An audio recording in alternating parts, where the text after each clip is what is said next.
Kedves gyerekek! Gondolom meglepődtetek, hogy a tanórák helyett a mai délelőtt a folyosón gyűltünk össze.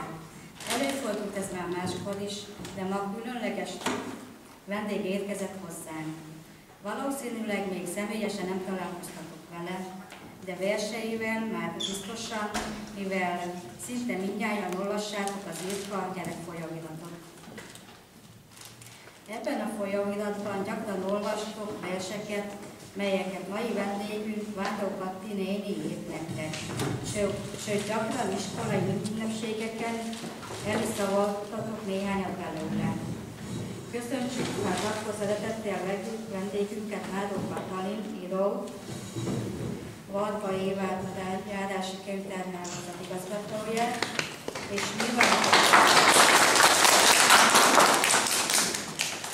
és Vironyik Natáliát, a járási könyvtár osztályvezetőjét. Most pedig Tóth Fanni ismerteti vendégünk munkásságát. Vándor Katalin 1941. március 9-én született Beregszázban. Érettségi után elvégezte a könyvtáros szakot, 35 évig dolgozott könyvtárosként, ebből 10 évet a gyermekkönyvtár vezetőjeként. 1993-tól állandó munkatársa az Irka gyermeklapnak. Innen kezdődik az írói munkássága. Az eltelt idő alatt 11 gyermekkötete jelent meg. Például Tündéresen, Pöttyös Addi útra kér, Öcsödikos naplója, Hegyek tánca, Ecset nélkül fest a nap, Legszebb ajándék, Hajnalt ébreszt a Rikó, Hunkolodó kutya harag.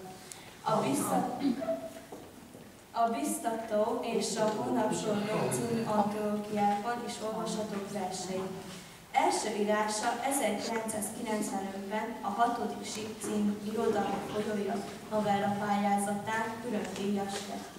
Versei számos kárpátaljai és magyarországi színes gyermekkönyvben jelentek meg. Gyermekeknek írott köteteken kívül még 2 felnőtteknek szóló kisregényt olvashatunk. A Susogó Nádas Divka című krimi és a Megkés a Rendezvú című romantikus művet. 2002-ben egyik novellájával elnyerte a Nemzetközi Novella Pályázat első díját. Jelennek meg versei, meséi, elbeszélései a Budapesten kiadott Barangolók című gyermeklapban, a Pozsonyban megjelenő Tücsőkben és Ungváron a Bóbitában. Felnőttekkel szóló írásai folyóiratokban olvashatók. Jelent meg írása az Együtt című kárpátaljai irodalmi lapban és Csongrád megye irodalmi folyóiratában a Fővényben. Verseit és elbeszélését a Magyar Írószövetség folyóirata, a Magyar Napról publikálta. Munkái több szakmai elismerésben is részesült, mint az Ukrajnai Magyar Demokrata Szövetség Kovács Vilmos kárpátaljai irodalmi nívódíj és a Magyar Kultúra rovagja cím. Verseinek témája a gyerekek mindennapi élményei, örömei. Gyakran gyerekversei megírásához ihletett unokái is adnak. A humor sem idegen tőle. Írásait a szeretet, a békesség és az emberi tisztelet hajtja át. Mindegy szép és tiszta magyar nyelven olvashatjuk. Vándor Katalin azok egyike, aki mindent megtesz azért, hogy az anyanyelv varázsa kicsikorunkba, hatalmába kerítse a gyerekeket, és bárhová is kerülnek, bennünk zsúrjon az a dallam, az a ritmus, melyet nyiladozó étteremben elsajátítanak, hogy étzelünket gazdagabbá tegyék egy olyan nyelv közvetítésével, melyet úgy hívnak anyanyelv.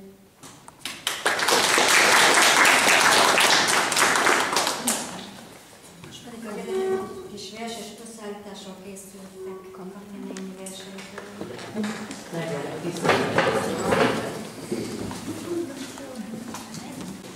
Esős tél, telet mutat a naptár, kopott szürke határ, esik zuhog az eső, sáros nedves az erdő. Ázott oldú kismadár, menedéket hol talál, eresz alá húzódik, szép időről álmodik. Háttetőn a csatorna, rossz kedvűen dohogja, eső már nem szeretlek, jégcsapok díszítsenek.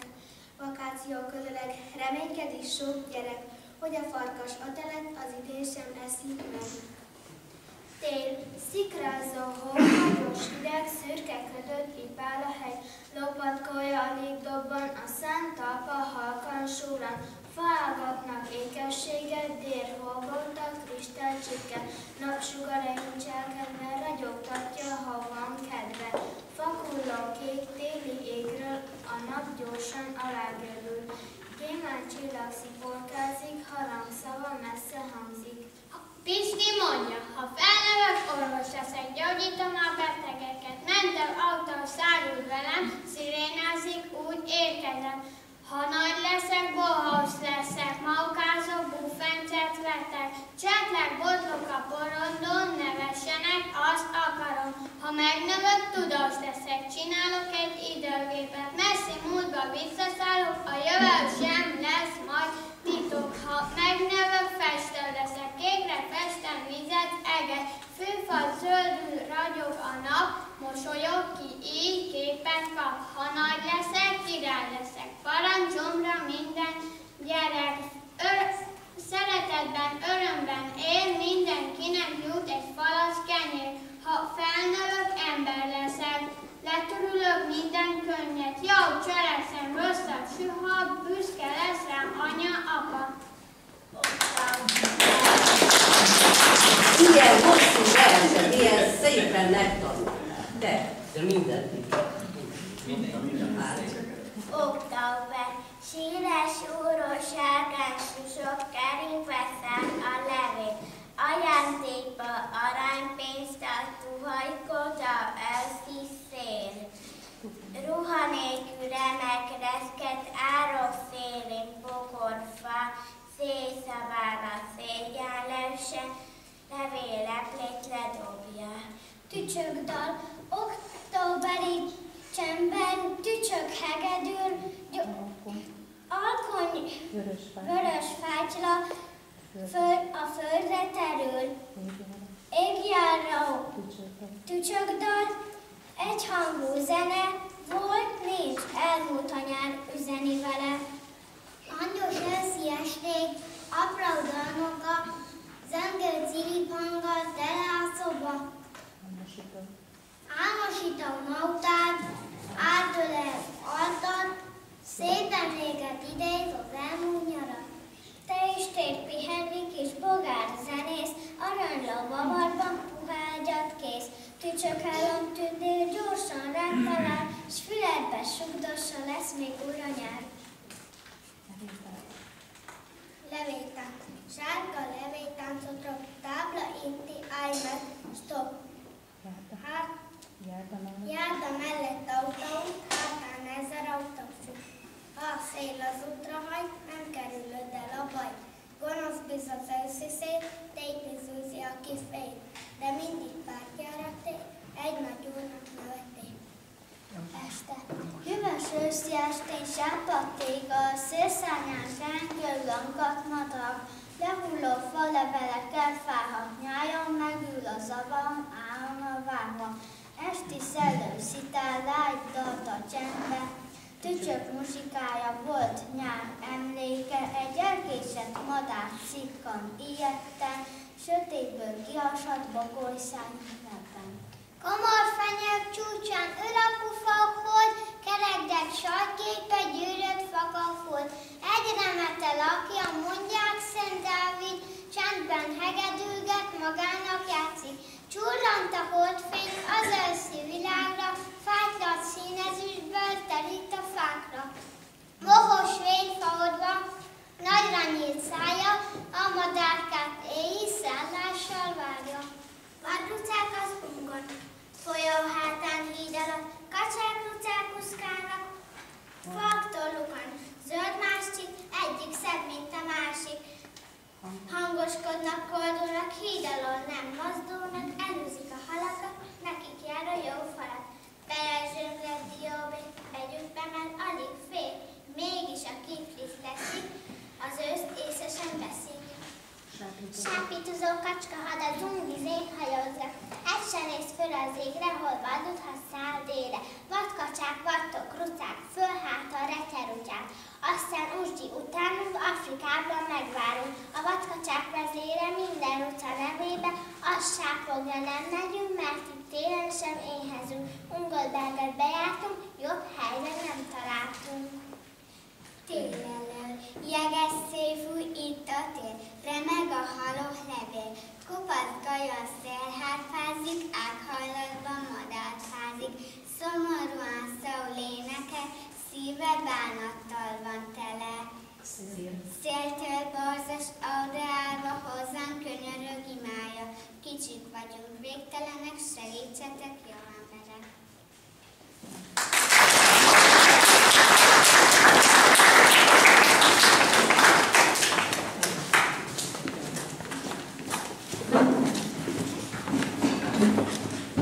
Anyanyelv. Az én anyanyelvem szavak varázsa. Mézzel cseppentett kalács édes morzsája. Nagyapám szólít vele, ki régen halott. Talpáról jött nagyanyám, ki nem láthatott. Ajkokról csorduló szó nekem anyatej. Anyanyelvem emlőjén neveltettem fel. Tiszta forrás vizéből ittam szavakat, anyám kedves dalai bennem zsonganak. Szeretem, tovább viszem beszédjük ízét. Korhadó fán sarjadó vág, így ment át remény. Csunka bereg lett hazám, Tisza volt határ, köldögzsinór volt a nyelv, őriztük szavát. Tiszta maradt beszédünk, mint hegyi patak, számunkra még ismertek régi szép szavak. Imádságos nyelven szólt, esténként mesél, fiaimnak magyarul verselgettem én. Magyar nyelven éltem meg álmok álmait. Más nép nyelvét bár tudom, csak ez boldogít. Őseim nem hagytak rám földet, birtokot, örökséget. Ez a nyelv, mi őrzők, ápolók.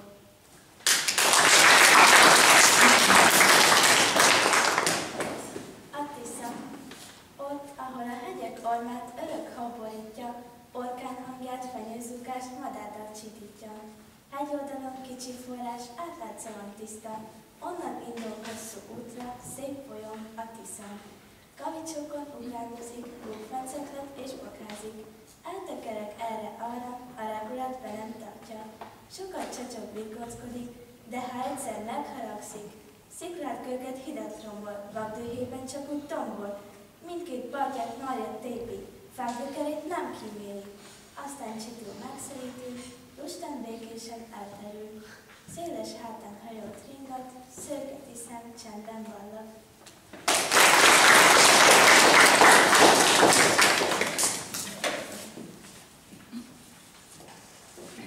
Taviranzsa, kékvízi tau, derűs, kedves, lágyan ringó, fodros, sejmes, tükröt tart a kék égboltnak, fencikázó madaraknak. Nagy ernyőnyi zöld levelek szépítik egy csodás vizet, vízisellők ültetgették, virágokkal megtűzdelték. Taviranzsa nem illatos, ám szépsége varázslatos. Apró halak sűrű hada, tóban hírük szerte hordja. Fecskék szárnya simogatja, fejét büszkén odatartja. Hosszú nyakankkal csükkecses, csábít és kér, szeres, szeres. Felét küldi szép mosolyát, hagyd, ne várd a tündér aurát, éljen ott, hol megszületett, színnel hintse emlékedet.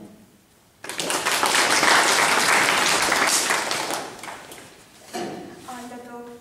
Ásítozik a vénhold, mégsem alhat éjjel. Égi utak baktere, fényt permetes széjjel. Dagadozom felhőből, az ő ágya vetem, derékaja jó puha, mégsem alhat bennem. Oly messze vég a hajnal, mikor lepihenhet. Beésnes a szobánkba, irigyel is minket. Hundd le szemed, aludj el, lelkem kis virágam. Édesanyád veled van, álmodat vigyázzam. Ezüstfényű holdvilág, szórja rád az álmod. Oly színeset, oly szépet, mint senki nem látott. Madártánc, körbe-körbe föl meg le, kis madarak serege, kék sejmély táncot jár, pedig ősz van, rég nincs nyár. Fa tetején bóvita, reng ide, meg reng oda, vénhollalul mérgesen, az égleles irigyen, s hangos szavval károgja. No csak, milyen jó dolga van azoknak odafent, bezzeg rossz az én kedvem, fáj a csontom hasogat, esőt jósol meghavat, őszben nézem a telek, síratom a meleget. Sétálsz a sörben, esik eső, Kinyílnak az esernyők, színpompálon tündöklök, vidám színes virágot, szépítik a világot. Szöszi hajú lelkök, sétáltak kis gomba, záporat nem riasztja, pöttyös elnyők takarja, jókedvűen lépeget, közben lesi az eget, szivárvány nagy tündöklök, becsukja az esernyőt.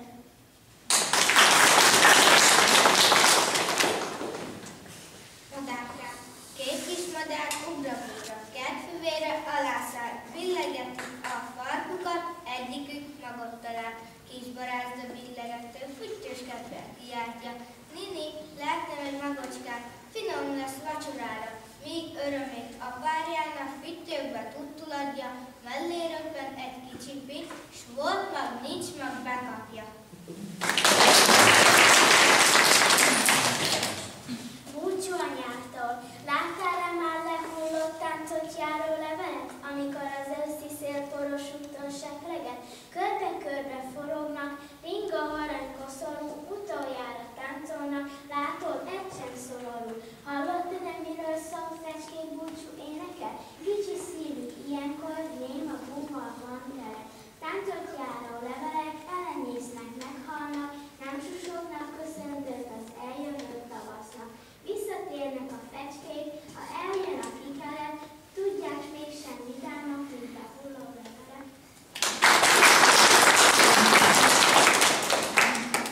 Október. Sírek, súrok, sárgán susog, ajándékba aranypénzt ad, duhalkodó őszi szél.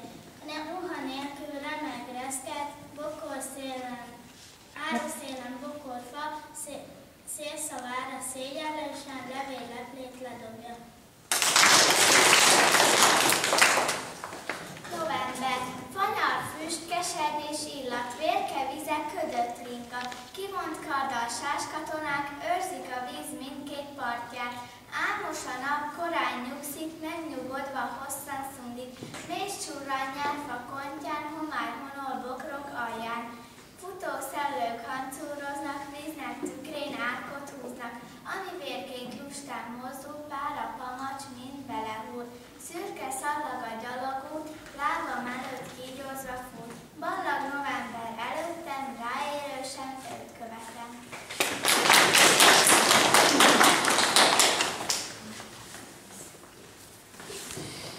Most már Kati nénit megkérjük, hogy beszéljen munkásságáról, életéről, hogy az lett egy vers.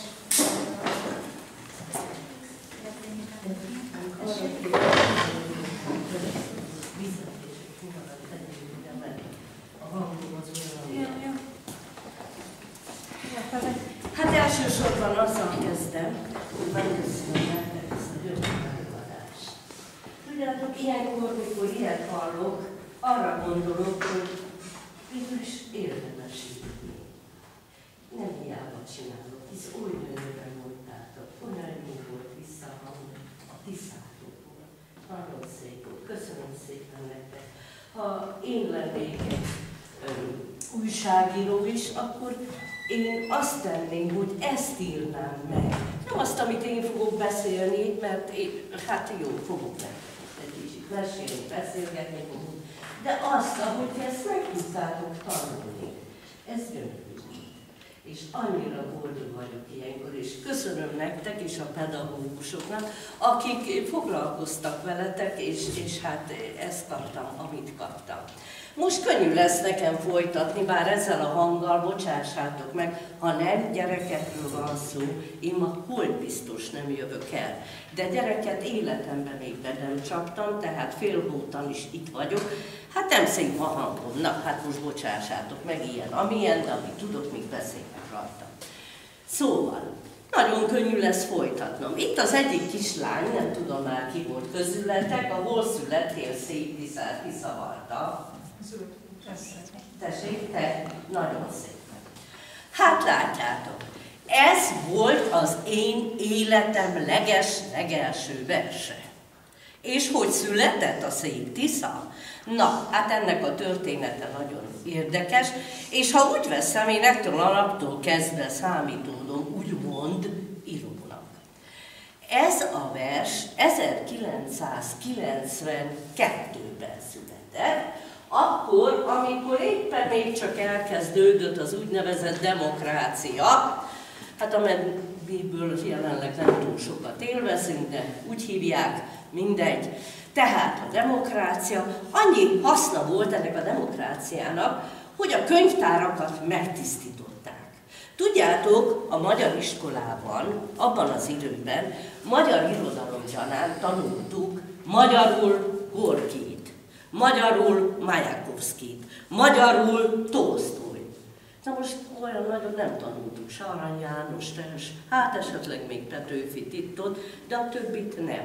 És a könyvtárban is így voltak a könyvek. No, meg jó sok könyv a pionírokról, meg a kommunizmusról, meg a kommunista pártnak a vezető szerep, szóval erről volt könyv, amúgy meg nem. És egyszer csak itt volt a lehetőség, hogy én a magyar gyerekek kezébe igazi magyar könyveket adhattam. El ne felejtsem mondani, hogy becsületes foglalkozásomra nézve én is könyvtáros voltam, gyerekkönyvtáros, méghozzá annak a vezetője, éppen ebben a kornak az idején, tehát a 90-es évek elején. Na, mondtam. Hála Istennek, a gyerekek jöttek a könyvtárba, játszottunk, beszéltünk, végre nyugodtan magyarul. Kéne csinálni egy jópofa kis vetélkedőt a magyar iskolás gyerekeknek. Mindig dolgoztam a 6-os iskolában, és ott volt egy osztály, ami rengeteg nagy osztály volt. Abban az időben az osztály nem 6-7-12 gyerekből állt, hanem 29-ből. Na hát ez egy olyan osztály volt, és elhatároztuk, hogy csinálunk egy vetélkedőt. Na de figyeljetek már ide, hát miről csináljunk vetélkedőt, amit a gyerekek mindenki ismer, meg hát esetleg még verseket is tudunk hozzászedni, aztán már versenyzünk. Hát gondoltam, legyen a Tisza. Hát mégiscsak a Tisza, ugye nálunk születik, hisz tudjátok, Ramón születik, onnan jön a hegyek közül, ott énekel, csacsog, aztán jön, mindig nagyobb, mindig lustább, és átmegy Magyarországra, mert a Tiszának tök mindegy volt, hogy van határ vagy nincs határ, ő született, oda ment, nem érdekelt a határ. Hát ez volt. Legyen a Tisza. Jó. Neki is ültünk, és közben jött Punykó Marika néni. Tudjátok ki a Punykó Marika néni? Nem. Hát ezt az Irkának vajon ki a főszerkesztője? Kedveseim. Na ki? Hát ugyebár, Punykó Marika néni, méghozzá 20 éve. Kereken, ő hozta létre. Neki köszönhető, hogy megszületett.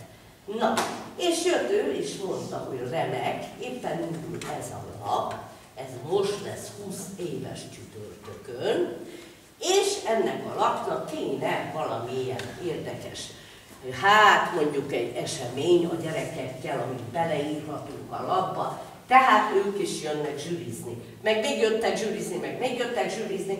A lényeg az, hogy rendkívül komoly emberek ültek a zsűribe, sok ajándékot is hoztak, és hát csak a gyerekek mondják el a verset, és ki lesz a legjobb. Jött ez a harmadik osztály, én megadtam a verseket. 28-ig még csak elvoltunk a Tiszával, részletek kicsi, minden. A 29. gyereknek, ha megfeszültünk, nem volt vers a Tiszáról. Kész, itt volt a vége. Harmadikusok voltak, nem adhattam nekik egy ilyen verset, csak egy olyan normálisat. A kislány sírt, Timinek hívták, ma is emlékszem rá, azóta már Budapesten, egyetemen tanult, ilyesmi. Ez a kislány nagyon sírt, és azt mondta, hogy akkor én most nem fogok, így legalább felhúztam az orromat is. Így nem fogok legalább, akkor én most mi lesz? Hát én is hadd szavaljak. Gyermekem, hát nincs fel, de én is akarok. Addig sírt, mi mondtam, rendben, te is fogsz szavalni. Lesz vers, gyere el holnap. Nagyon örültek a kollégáim, meg is kérdezték, mégis honnan lesz vers? Mondta, majd én írok egyet, aztán lesz. Hát ezen kicsit elgondolkozva néztek rám, mindegy, nem volt mese, leültem, és úgy döntöttem, hogy megírom. És akkor írtam meg azt, hogy hol született születtél szép Tisza. Hiszen én ismerem a Tiszát ilyen picinek, meg olyannak, amilyen. Tehát egyszer volt megírni. Nem volt a versnek címe, gyerekek. Én olyan író voltam akkor, hogy fogalmam sem volt, hogy kell adni egy versnek címet. Na de már versnek címe nem volt, hogy írjam oda, hogy írtam én magam saját kezűnek, vagy nem tudom. Hát a nevemet se írtam oda. Megjött a nagy szavaló verseny, Timike, meg a többi gyerek mondta, gyerekek, ragyogóan mondta el, hát majdnem olyan szépen, úgy most te, ahol születtél szép Tiszát, és gyönyörű volt. Egy hibája volt ennek a gyönyörű versnek, hogy se írója nem volt, se címe. Na hát elmondta Kisány Marika néni, meg a többi nagy okos emberek, akik ott ültek a sok-sok ajándék mögött, és kellett ugye már adni, hát osztani. Mondta, gyere csak ide, de hát kislányom, hát egy verset úgy mondunk el, hogy megmondjuk ki írta, és mi a címe a versnek, és akkor jöhet a vers. Na, ki írta? Nem tudom, és mi a címe? Az nem volt neki. Hát hogy nem? Hát Katika néni nem adta. Gyere csak ide, Katika néni.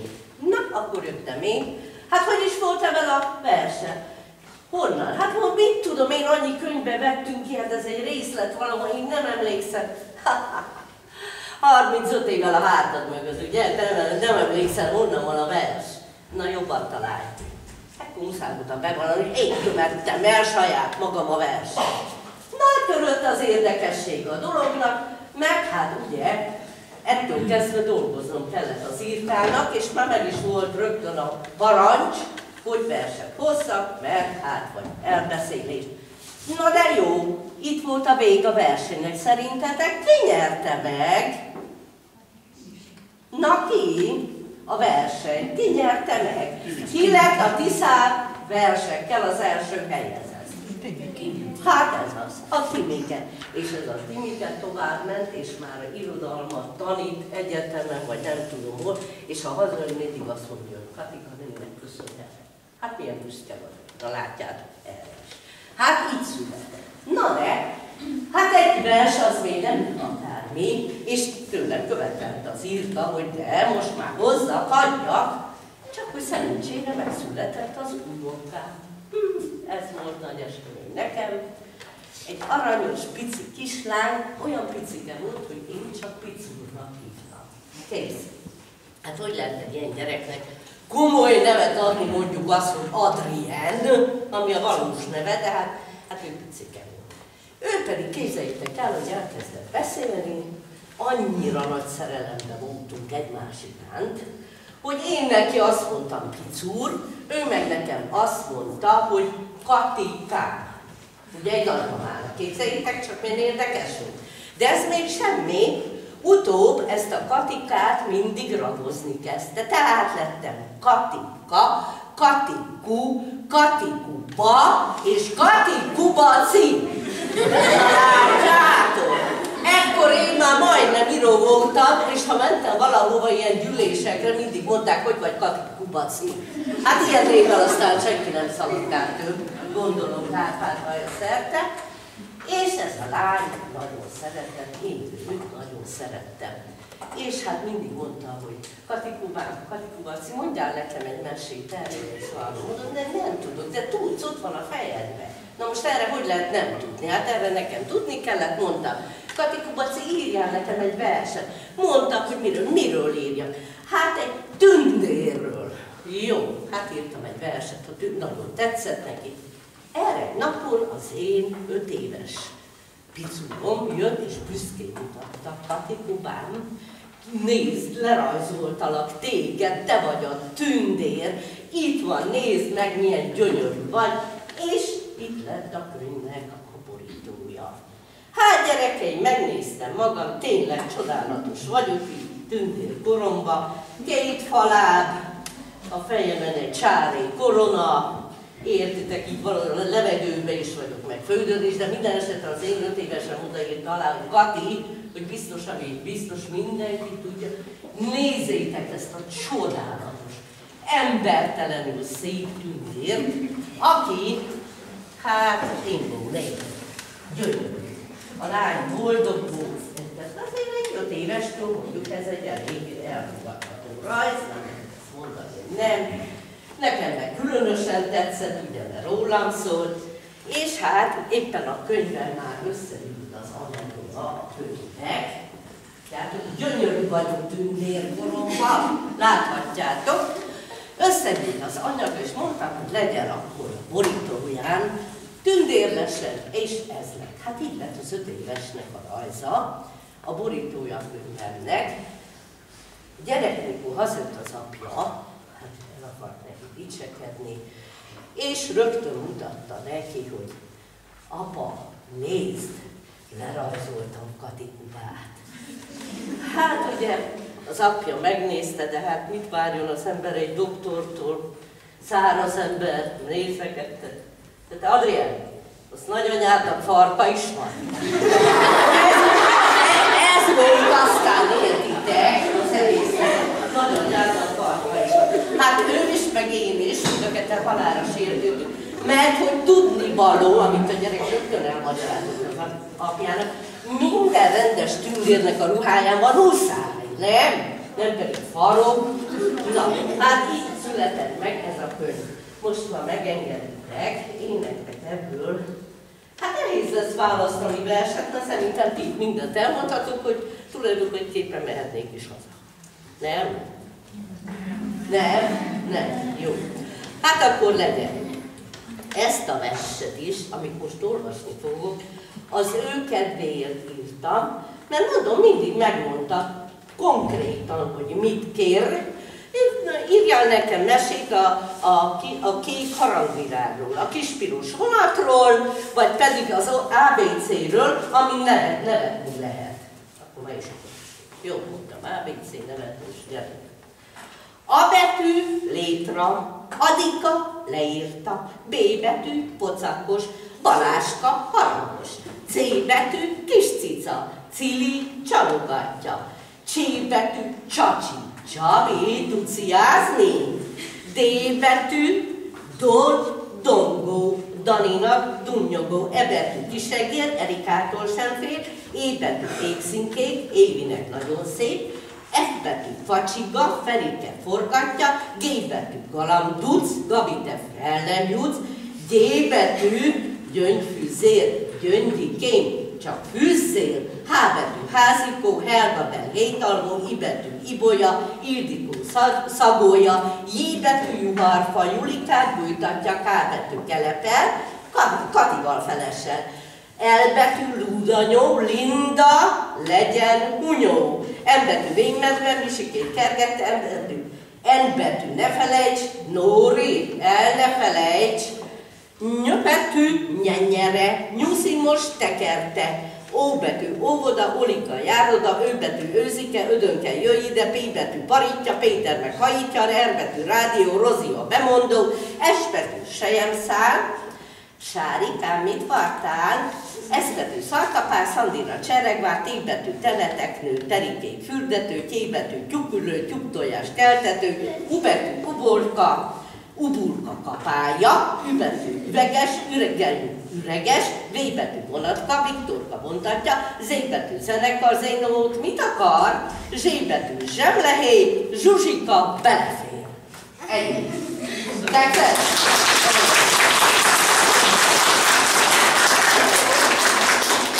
Lépjünk tovább egyet, de az eszembe hadd nézem meg, mert az itt van leírva.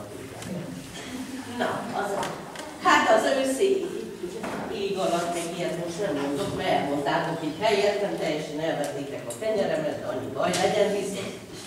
Van egy ajánlatom, szeretitek-e a találós kérdéseket? Na, akkor itt most el fog hangzani egy-kettő talán, egyre kérlek beleteket mindenki. Aki tudja a választ, az ne üvöltse bele, bár mennyire akarja, mert ha bele ordítja, akkor a másik is, és nem fogom tudni ki volt az, ergo nem kap ajándékba írkát.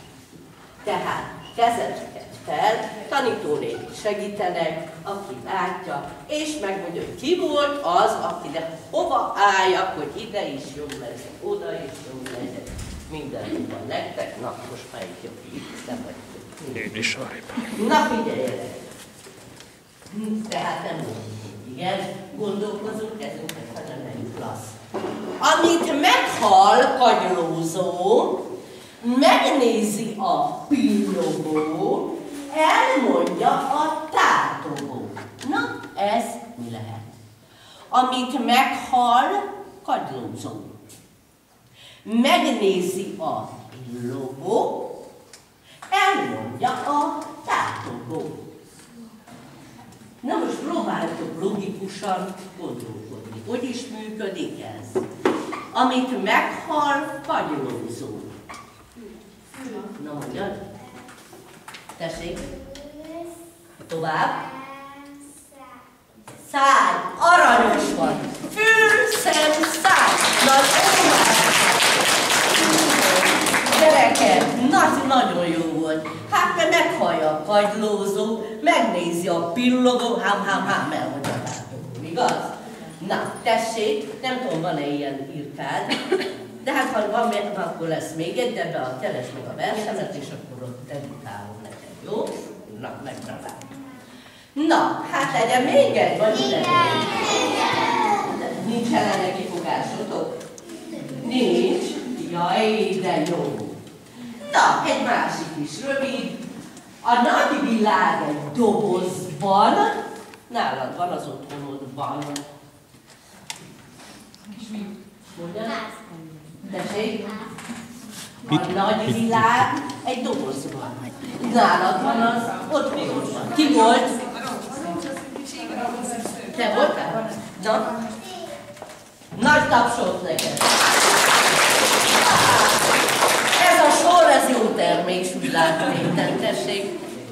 Majd ha keresd meg a versem, azt dedikálom a kéred. Na, menjünk tovább. Hát tudjátok, azt mondták, hogy 11 gyerek könyvet írtam, nem ketteség. Ezt már az interneten réges-rég át kellett volna írni, mert közel nem így van. 14 darab gyerekkönyvet írtam, és 3 felnőtteknek szóló novellás kötet, egy romantikus regény és egy krimi van. De 14 gyerekkötetem van, és a 4. könyvemet most adják ki, éppen talán karácsonyra megjelenik. Tehát, hát azért olyan termékeny író vagyok, tudjátok, nekem sietni kell, mert nem sok időm van hátra, ki tudja, lehet hónap meghalok, aztán maradva sok minden az anyaghoz, de elvigyem, hogy ki tudja, hogy én leszek. Tehát ennél fogva, hallgassátok csak meg, hogy a gyerekeknek, akik nagyon szeretnek játszani, ti szerettek? Igen! Nagyszerű, mindenki szeret játszani. Milyen versikét írtam? Hát például a mackóról. Mert hogy a mackó ilyenkor november tájig már elmennek hova is? Tessék? Alukálni, bizony. Na de időnként van, hogy felébrednek tényre, hogyha a pocakjuk kiürül, hát olyankor felébrednek. Na, hát én azt a verset írtam erről, ami egy kicsit úgy a felébredést is jelzi, meg azt is alusznak is, hogy Mackó mama mogorva. Így volt a bocskora. Tenyérnyék rajta lik, a hólék kibe folyik.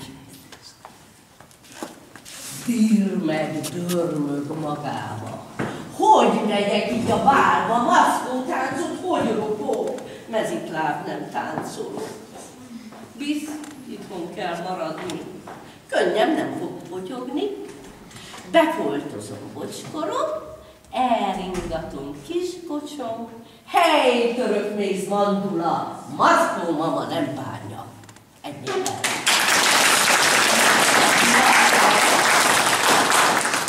Na de, van nekem még egy nagyon érdekes,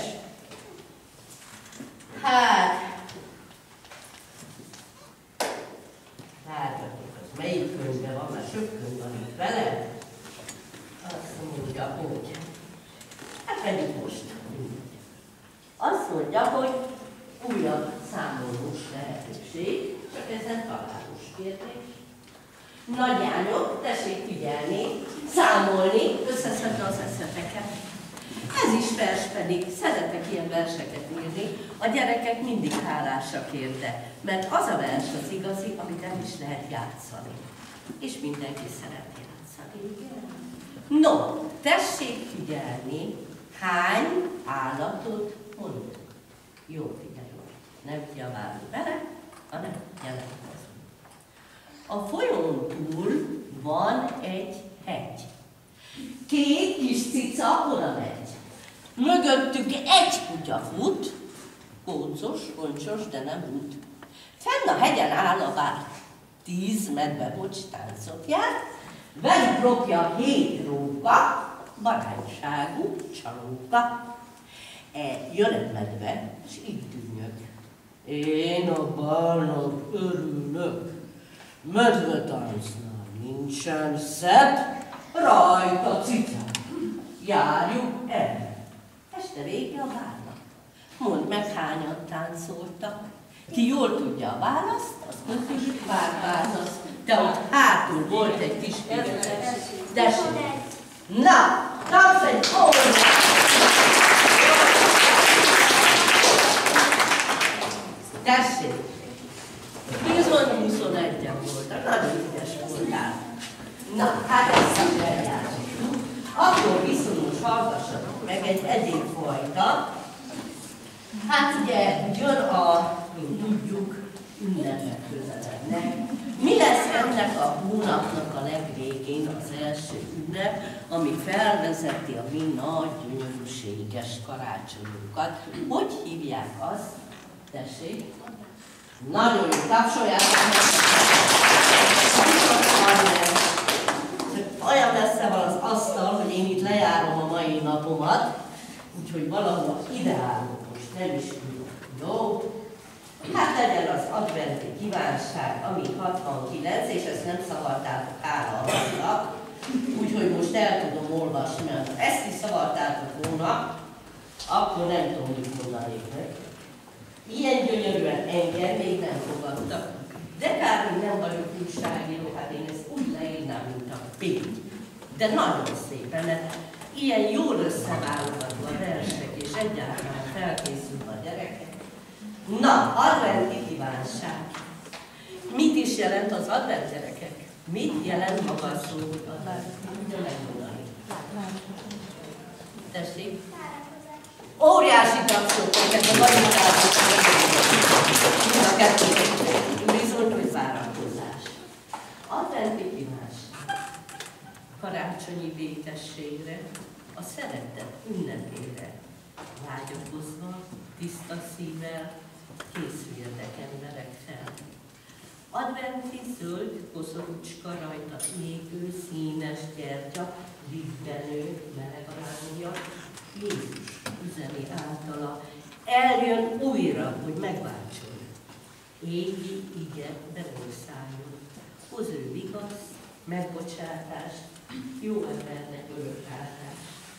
Ne dőljön semmi fegyver, legyen testvér minden ember, harangoknak, hívó szovának, szálljon fény világra.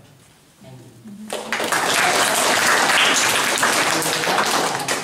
Ez volt az első, második. Aha. Hát gyerekek, ezt el kell nektek mondani. Olyan nincs, hogy ne alkassátok meg, azon meg itt, hogy beszélnek, és várhatókról már. Hát tudjátok, rengeteg helyre meghívnak engem, én olvasottak a húzóra. Például Magyarországon, Keresztben, meg Kasba, oda-vissza mindenfele bejártam. Zemplénben, tudjátok, hol van a Zemplén? Sárospatak környéken a hegyek, na ott voltam már, Isten tudja hányszor.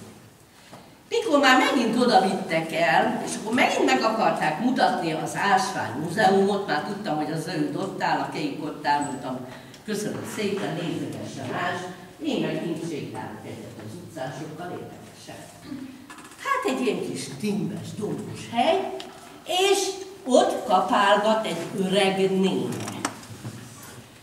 Egyszer csak jön az ő férje, gondolom én, vagy az öreg párja, és beszélgetésbe elegyedik vele. Hát azt én ugye nem tudhattam, hogy ez mi is hogyan fog kialakulni, de a közepetájában úgy nevettem, hogy alig kaptam elő egy papírt, hogy lejegyezgessem ezt a nagyon érdekes beszélgetést, ugyanis a néne, amit szegény nagyapám mondta, haucsiket volt. Haucsiket, így mondta nagyapám. Na, hát ez a néne olyan volt. És hozzá beszélt az uram. De figyeljétek meg ezt a beszélgetést, nem akármi. Én ezt szaporán leírtam, úgyhogy mondtam. Mégse hiába sétálgattam. Ennek aztán várjatok, de ajajaj. Ajajaj. Na. Ajaj, nem. Aztán a házat. Ilyenkor szoktam mondani a kicsi unokámnak, aki 5 éves, és vegyél nekem piros csizmát, mert ezt mindig hozzáteszi. Jó tanuló nagyanyjától tanultam. Na hallgassátok, azt mondja, hogy siketelő. Hajlott hátul magunkba, kedvecskét kapálja, lassan, ez nem motorlag, apó szavát nem hallja. Éhes vagyok, mamunka. Ahol van a kis kapa? Ennék, anyu, azt mondtam. Kapálja csak szép sorban. Kapáljon a búbádat. Kapor bizony, jól láttad. Asszony, enni akarok. Köbdös jó meg a markot. Hallod, korog a gyomrom. Gyom van bőven, azt látom. Hasztalanít minden szó. Korai ez a borsó. Abból mikor ehetek? Ezt torma is, meg retek. Mit tettem, Istenem? Betettem hát jó télen. Addig állam felkopik, az állatok nem eszik. Süket beszél, úgy látom. Tök van, más nincs még párom. Főztél tököt, megeszem. Nem főkötőt van eszem. Na hallod, tovább nem tudod, hogy mi főztem. Hát tűzöl. Ennyi.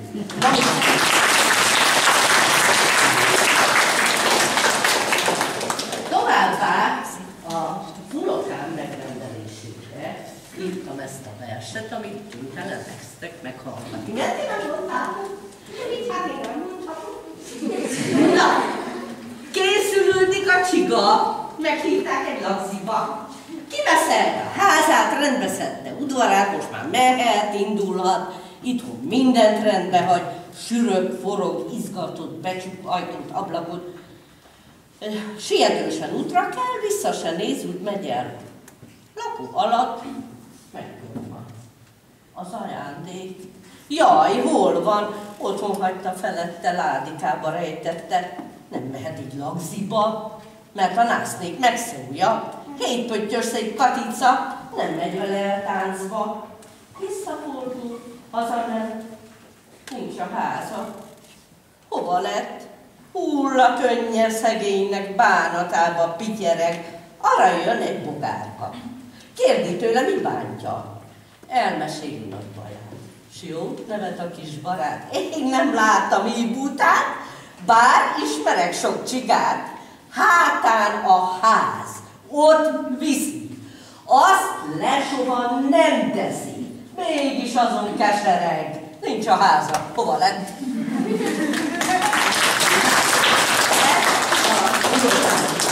Tovább. Mit is? Aha. Hát legyen egy kis találós kérdés. Legyen. Persze, arra van eszetek mi. Jó van. Rendben van, legyen találós kérdés. Azt mondja, hogy 43. Te, a szép szavon innen hallgatni akarnak neked? Egy sem mond semmit sem. Na, most rátok várok. Síma lesz a gyűlölt annak, ahol tüzes lovag szalad. Acélból van kalipán, biztatom, gyíj, dolgozzál! Na, még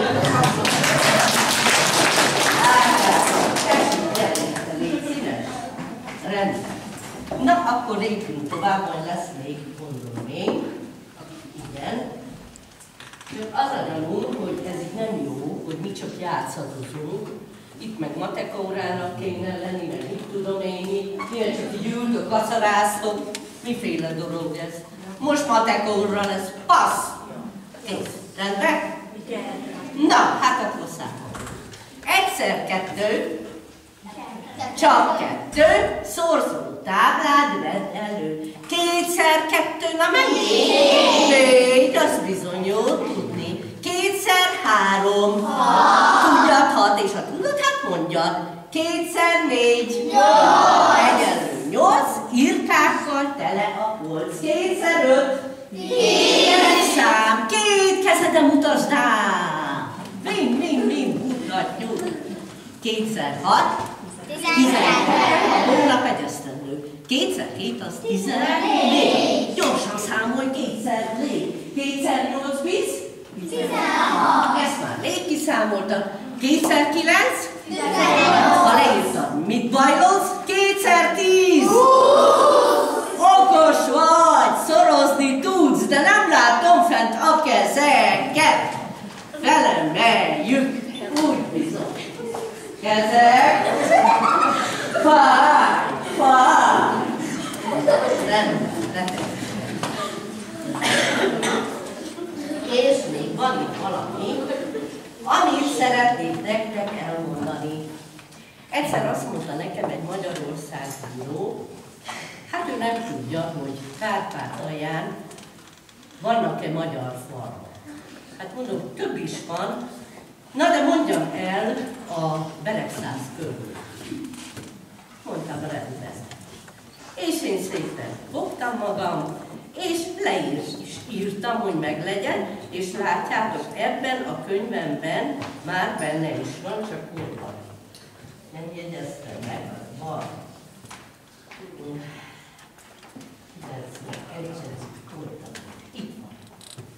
A címe a versnek, tehát értitek? Magyar falvak. Nincs benne kovászó, nincs benne micsoda?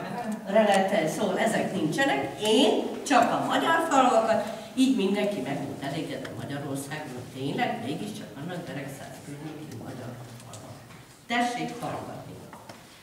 Tiszán innen vadaló, hírlik, gyors vad, ottaló. Egyetülik halálbor, bőven van ott fal és bor. Ha megszalad Csettfalva, csettint a zabot falva. Tisza, Borzsa öleli Mezővárit. Jaj neki! Borzsován a híd alatt tündérrózsát alatnak. Gecsecsoma macsola, bennük sok csé, mazsola. Hegyek alján nagy muzsaj, ott készül a jó buzsaj. Közelében van Bene, sok jó embert lesz benne. Sáros falu oroszi, ezért Sáros oroszi. Nagy hegy mögött van Kígyós, nevén légy óvatos, Dombodni, Nagybereg, körben erdő és bereg. Bereg új falu odébb, furcsán enkikocsa tét. Nyújtózkodik Jánosi, nem mindenki városi. Tőszomszédja Balazsér, minden ajtón vassan ér, gáton túl, erdő köz gút. Szól a német, szép, sőt, gut. Közel lenne Rafajna, a lábam nem fájna. Déda hegye homokos, egy ugrásra homokhoz. Nagy bégány és kis bégány, Ahmed bégnek jutna lány. Odébb esik Beregsom, ott is Fanyarámasom. Zápszon mellett fürdő van, záptojást főznek ottan.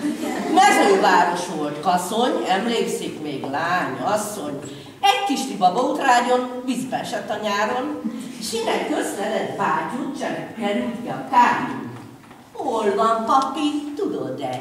Hegyen mellett, nincs messze, azt itt, ott harangláb, országhatár, nincs tovább.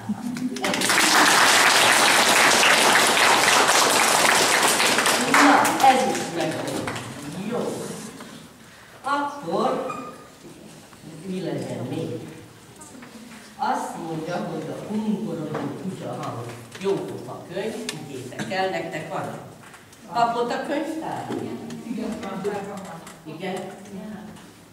Még annak is örüljünk, hogy itt van, ez is valami, mert hát találban nincs. Ebből volt kivéve vers, tudom, ugye? Jaj, de jó. Pont ezt mondtátok el. De jó nekem. Legalább nem kell elmondanom vele semmi torkommal, úgyhogy ez akkor kimarad. Ellenben van benne talán találós kérdés, és akkor az jön ki belőle a találós kérdés. Szeretitek, azt mondtátok, ugye? Igen. És ezt most is mondjátok? Igen. Na, akkor se kár. Az a kérdés, hogy hol van. Mert ez meg. Nem ő a tudásunk. Na figyeljetek csak! Azt mondja, erdők mélyén, napos réten, fénylő, piros gyöngyök, illata vonz, ha bekapom is, egy marék gyűjtök. Na, ez mi lehet? Nagyon jó, kapsz nekem! Na, még egyet gyorsan. Azt mondja, hogy karcsú testem húrjaiból vonó tánca dalt fakaszt, hogyha értő kézben vagyok, csodás hangokat hallasz. Helyet de nem kérdezzük, hanem állítjuk, és az. Bizony, jó van.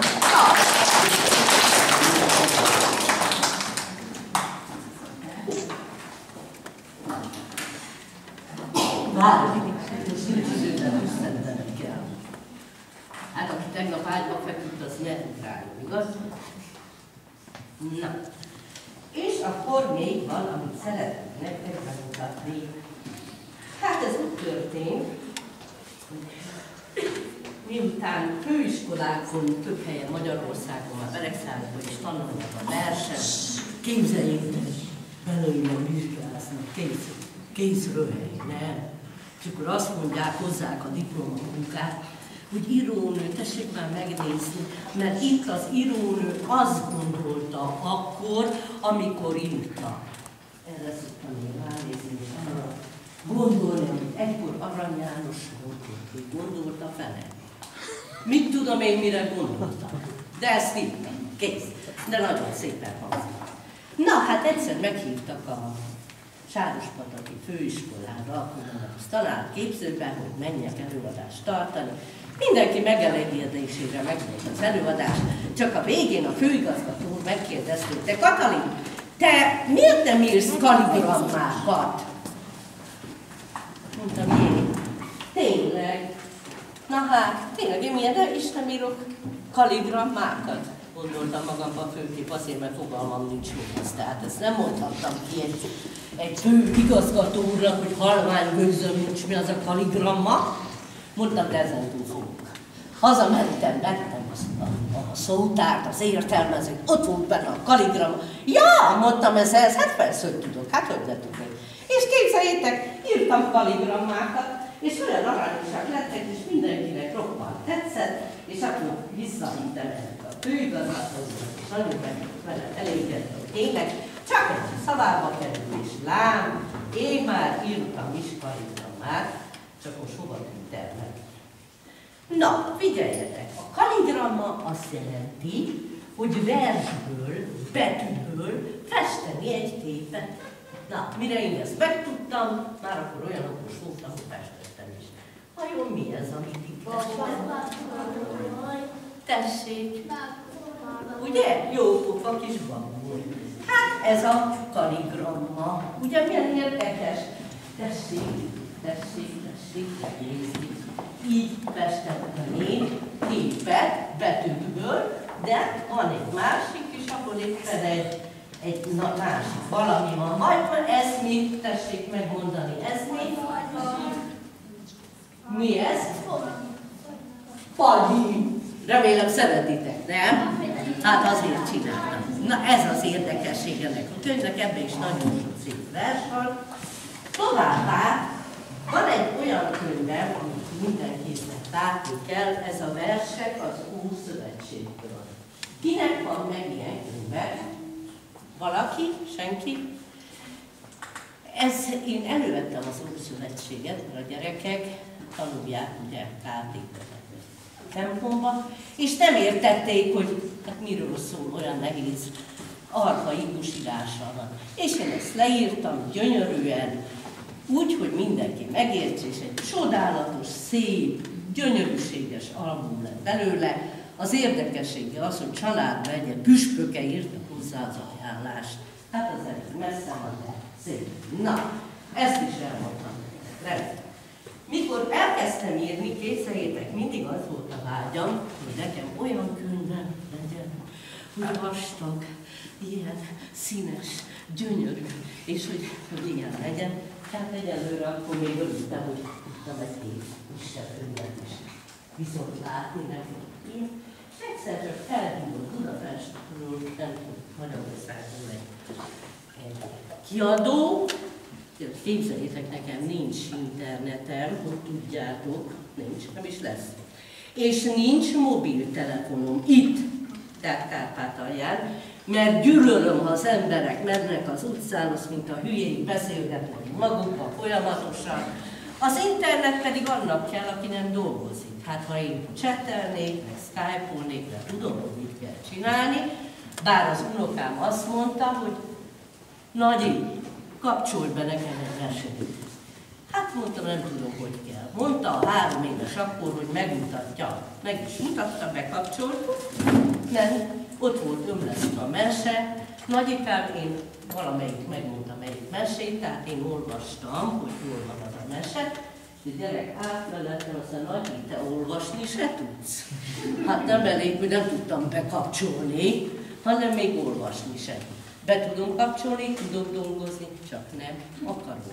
Mert akkor mikor írok, ha én szórakozok a gépen. Na, tehát nincs mobilom, viszont van vonalas telefonom, és képzeljétek, Budapestről meg a világ végéről is megtalálnak vonalas telefonon, és meg tudjuk beszélni, hogy kiadják a könyvemet. Hát úgy született meg ez a csodálatos általában, ami egy gyűjteményesített, tehát nem csak az enyém, de valami eszméletlen szép versekkel, ilyesmikkel van, tehát úgyhogy hamarjában nézzetek bele, egy pillanatra, mit tudom én, ilyenek vannak benne. Ilyen verseket írtam, tudom, 5-6-ot tettek fel az enyémről, de nagyon jól esik, hogy ilyen szép könyvben vannak benne. Kész, ezt látjuk el. Most pedig azt mondta nekem Marika néni egy napon, hogy nagyon csúnya dolog, pillanat, megolajozom a... Hogy kérdezd meg a gyerekektől, hány Erzsike van közöttük? Hány van? Egy. Van egy. Jó van. Hány Katika? Már ezt is tudom a kevésnél. Hány Anna? Te Anna vagy? Nincs Anna. Jól van. Hány Pisti? István. Hány Ferike? Hány Miklós? Hány Laci? Hány Jennifer? Nincs. Raúl? Nincs. Pedig hát de gyönyörű magyar neve. Egyik szebb, mint a másik. Biztosan adtunk érte Ferikét, Katikát, Marikát, és kaptunk Raúlt, meg nem tudom micsodákat. És azt mondta Marika néni, régen voltak gyerekcsúfoló, névcsúfoló versikény. Katica, Karmoljon meg a cica, Rozika, drótoljára, Dereka vagy valami. Most nincsenek, írjál már. Igen, mondtam, írok. Hát nagy sikere lett, mert Magyarországon majd meg lesznek érte. Csak az egyik részét olvasom fel, mert már nagyon sokáig dumálok. Biztos elfáradtatok, ugye? Nem akartok még hazamenni? hallgassátok! A modern népcsúfolókat. Tehát Erik van mobilra telik, Bettike virul, mint az estike, Adrien mikor kimegy, sosincs benn,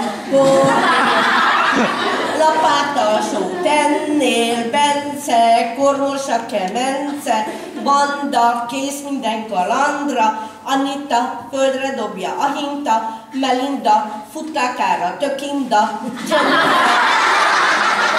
Jennifer rostás biciklit teker, Zoltán szóval kapta torkán, Evelyn ne bámulj el, az sem nincs, Renáta szeplőnőtt a hátán,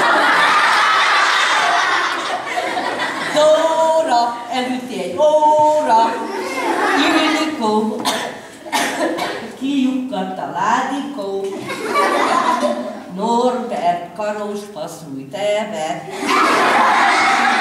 Kriszti nem áll jól a hiszti, Abigail a bajgástól jót remél, Réka rád borult a létra, Barbara nyurgád, mint az agara, Balázs velem mart a dalás, Melissa rejtölt kösökből issza, Anita folyóvizét kiitta, Patrik pincre lyukba lakik, kincső, ágyad alatt vascső. Na, Johanna, piros jól a tánalma, Nikolett pulykatollal sepreget, Alexa pénzre állít a puszk, pénzre áhít a buksa, Biborka, bodorhaján kalapka, Gergő, fületke itt a csengő, Richard, fába szorult bicskád, Glória, fején pléből Glória, Jácint, mindig bufót lát kint, Pálma, megrugott a láma, Noémi, nyusziktól is tud félni.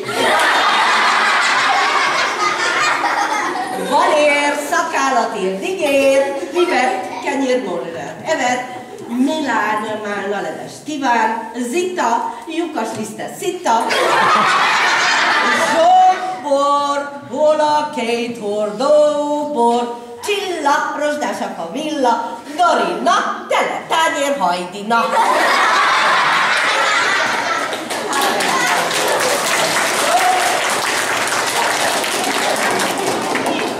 Hát ennyi gyerekek. Na, még van egy találós, de az utolsóra. Még egy találós, Szaporánszki, még egyet. Azt mondja, hogy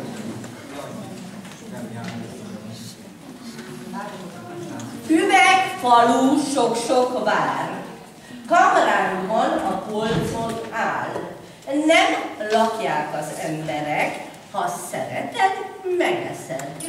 Befőz. Sok-sok vár. Lekvár. Ki mondta a lekvárt? Te mondtad?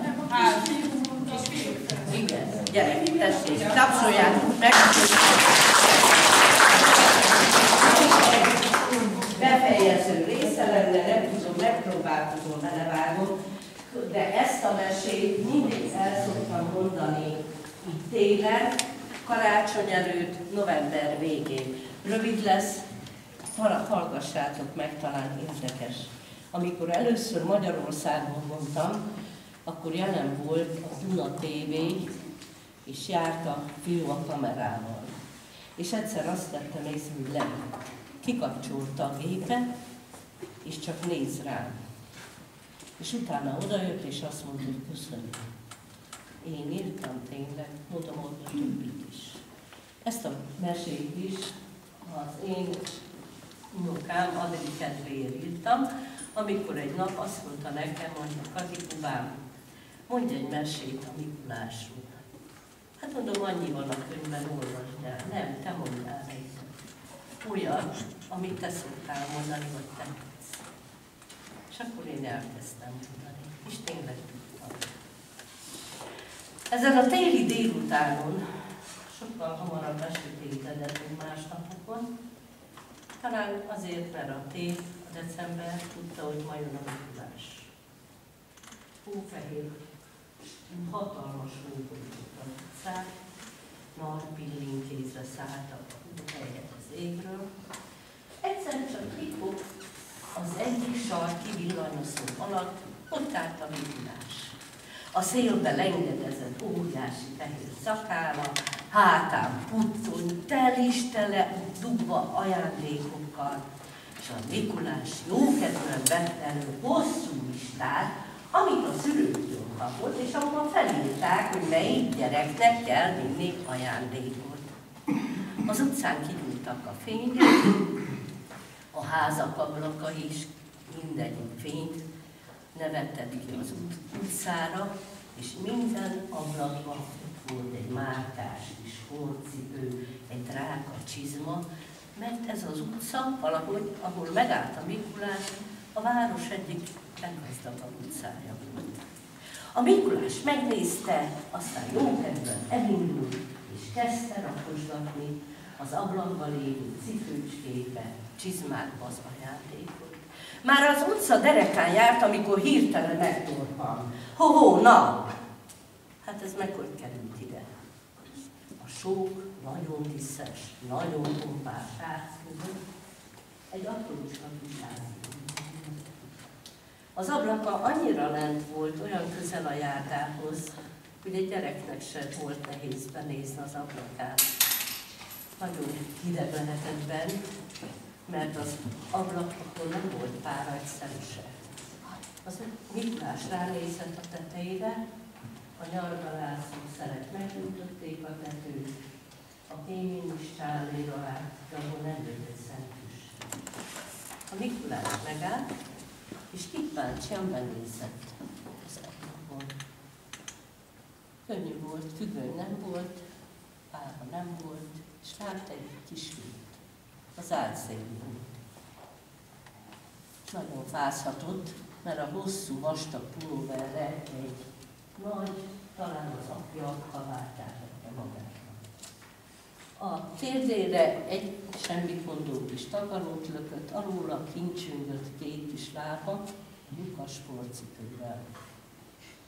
A Mikulás az ablakra nézett, de ott nem volt se cipő, semmi, csak egy fél pár kesztyű. Ejnó, a Mikulás, ejnó. Hát ez hogy lehet? Megnézte a listát, a kisfiú neve nem volt rajta. Ekkor a szobába belépett egy vékony szőke asszony, kezében egy gőzölgő csészét hozott, és odaadta a kisfiúnak. Így meg, kisfiúnak, nem tudsz fázni. A kisfiú boldogan elvette, melengedte rajta a kis kezét, aztán beleindult. Belefordult, és azt mondta csendesen: anya, ez keserű, elfelejtettél vele cukrot tenni. Nem felejtettem el, csak elfogyott a cukrot, de holnap kapok fizetést, és lesz. Isten tovább nem szólt semmit, csendesen hordulgatta el. Tejára. Anya, egy kis kenyér jó lenne. Holnap. Majd holnap eszünk. Kisfiú aztán csak hallgatott. Egy idő múlva mégis megszólalt.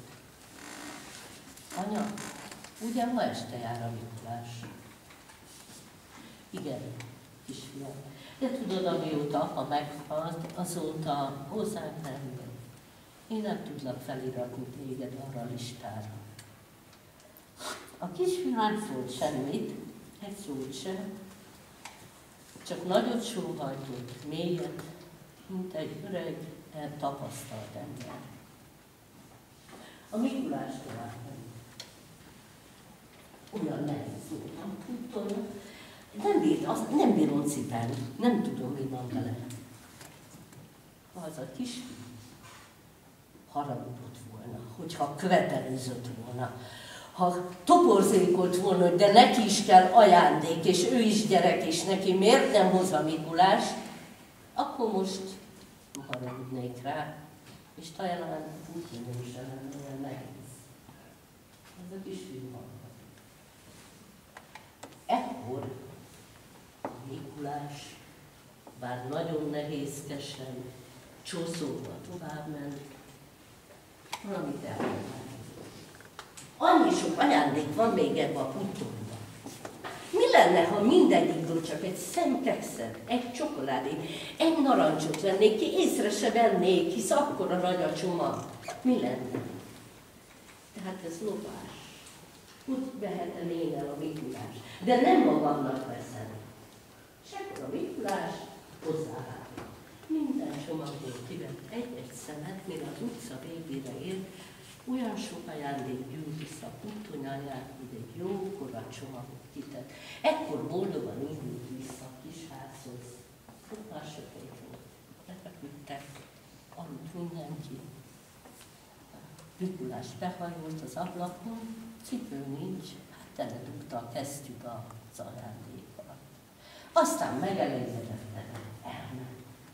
Reggel a kisfiú felébredt, körülnéz, a szeme megakadt az ablakon a kesztyűn. Anya, anyukám, gyere gyorsan, itt járt a Mikulás, nekem is hozott ajándékot. Az anyja beszaladt a konyhából, jaj gyermekem, ugye nem vagy lázas, ugye nem vagy beteg. Aztán ő is oda nézett, és meglátta.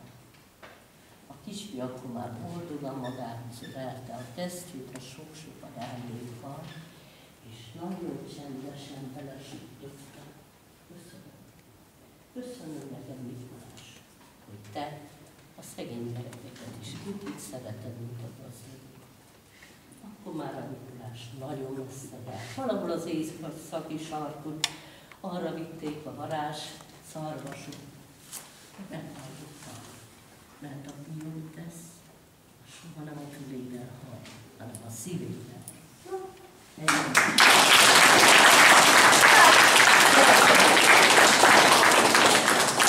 Köszönöm nektek, hogy meghallgattatok. Köszönöm nektek, hogy nagyon-nagyon szép is előadás. Köszönöm, hogy ennyivel kevesebbet kellett most beszélni ezzel a tinnifa torkommal, de nem baj, mert ti itt voltatok, és nagyon szép volt. Én nagyon büszke lennék azokra a magyar falvakra, ahol úgy fogadnak, sokkal nagyobb iskolában, úgy fogadnának, mint ahogy ti engem itt. Köszönöm. Mi is köszönjük.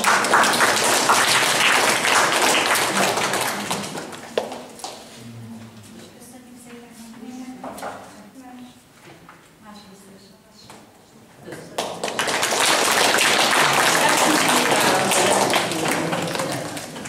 Nem adok semmit. Mind az enyém. Megengedjétek a gyerekekről mindannyiunk nevében. Egy pár szót szólok én is a házigazda jogán. Először, mikor Ötmuska néni eljött hozzánk, és mondta, hogy lenne itt egy találkozóról szó, meghívna egy írónőt, költőnőt, aki bemutatná saját könyveit, saját magáról egy pár szót szólna. Valahogy én nagyon pessimistán álltam ehhez a dologhoz hozzá, mert ugye mint matematikus az irodalom talán kicsit távol esik tőlem az igazság, és aztán elgondolkoztam, hogy is lesz ez. Elmondanak egy pár verset, itt a gyerekek, esetleg a Kati néni egy pár saját versét elmond, valahogy olyan száraz, unalmas lesz ez a dolog, és aztán, mikor leültem oda hátulra, na mondom, kezdődik.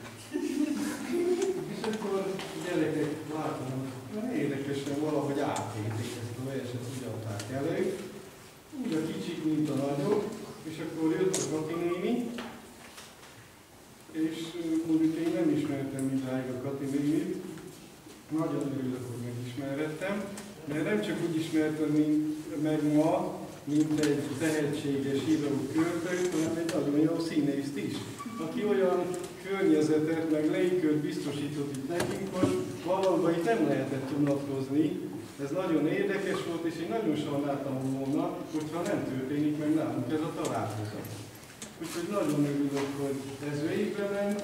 Köszönöm a gyerekeknek a verseket, a Katinének is, és végül engedjétek meg, hogy közösen egy nagy tapsal köszönjük meg neki.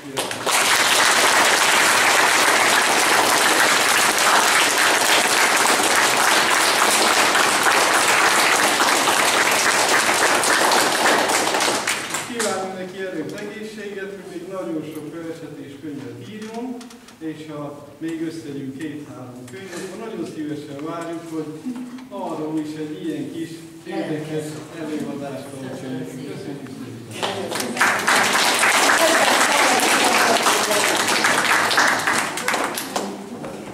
Na, hát akkor az íróról összeadom a munkát, nem vagy, és aki akarja közületek, és megkapta az írkát, ezekben mindben van versem, keresétek ki, és akkor én azt nektek dedikálom, könyvem nincs sajnos egy sem, mert úgy van, hogy a könyvekkel megjelenik, az átlag 2 hétig van Magyarországon, ahol ott van, és aztán már itthon szoktam menni és vinni oda a saját könyvemet, és akkor még járni. Érdekes, de hát mostanában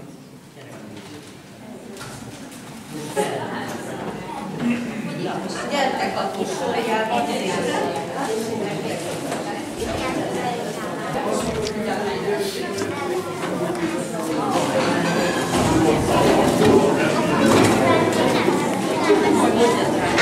ki adta ezt a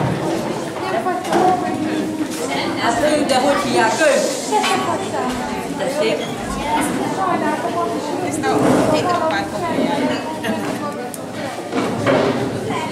Hát édesem, na de tehát mondtam, hogy keresd meg az én. Hát miért én várok, Katalin vagyok itt egy Zorgonci. Ja, keresd meg az édesem. Téged hogy hívnak? Tessék? Virág. Virág. Valaki segítsen, mert sokat is vagyok most.